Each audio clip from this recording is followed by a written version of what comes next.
When I was a really little kid, I wanted to be a lion, like an apex predator, and then at some point my father, he said, "Chief, you should probably pick a career within your species." And I said, "Okay, well, that's fair. I think I'll be the President of the United States." And he said, "Well, that works," and it hasn't really changed since, so here we are. But this is sort of where the root of the problem comes from, is what is the structure of SGA right now? We have SGA on top, you know, the 4 undergraduate divisions.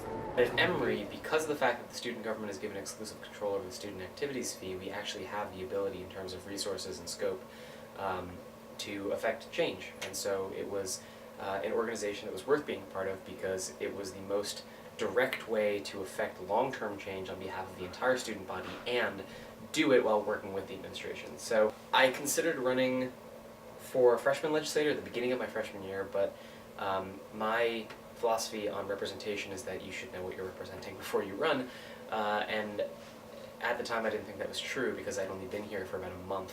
And so I took the first semester of my freshman year to meet as many people as possible and immerse myself in as many student communities as possible, and then at the beginning of the second semester of my freshman year, the elections for sophomore representative rolled around, and I ran. And so I was a class representative, and I was as active as possible, and I posted in the class Facebook page as often as I possibly could to update people about what I was working on and what they could be involved in. And I was appointed to a committee chair position, and then I ran for executive vice president, and now I'm president. You know, there are all kinds of things that happen behind the scenes.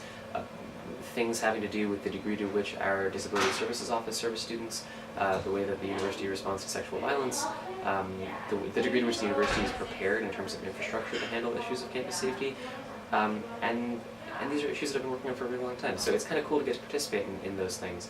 You know, I've sat on now 3 search committees for the new police chief, the new vice president for finance and auxiliary services and campus services, in campus life, and the provost. And I was involved with the president's search committee in terms of designing the students' prospectus. So in a lot of ways, I've gotten to both participate in and then watch it all play out, the last couple of chapters of Emory's history, and then the next chapter as well.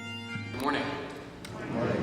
My name is Max Oberman, and I have the honor and privilege of serving as the president of the Emory University Student Government Association. I speak on behalf of the more than 7,500 undergraduate students of this university when I say that, President Stirk, your presidency and your uncompromising passion for Emory's role in shaping what it means to be academically excellent, to be an engaged community partner, and to help mold Emory's place in the narrative of global health makes us proud to call Emory our school and our home. So on behalf of my friends and classmates, I wish you the absolute best. Please know that just as we know we have your support, so too do you have ours. Congratulations, Madam President.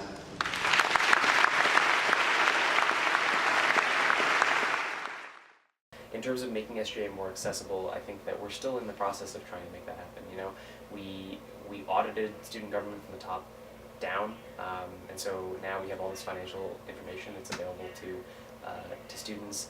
I'm currently in the process of trying to develop 4 new councils to plug into the new structure of student government to move all of that power closer to students than it's been in over 55 years. But I mean, it's a pretty remarkable thing getting to wake up and be part of conversations that, you know, shape the future of the school and the leadership of the school. And then my term saw the division of government between graduate and undergraduate students, which sort of gave graduate students agency over their own self-governance that they've never had before.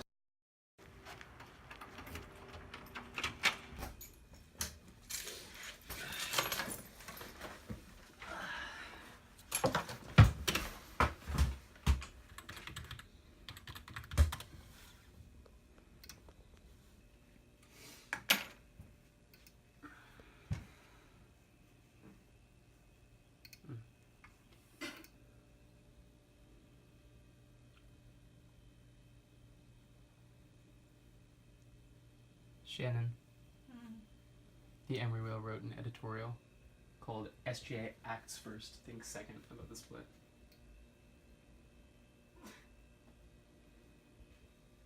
What did they say?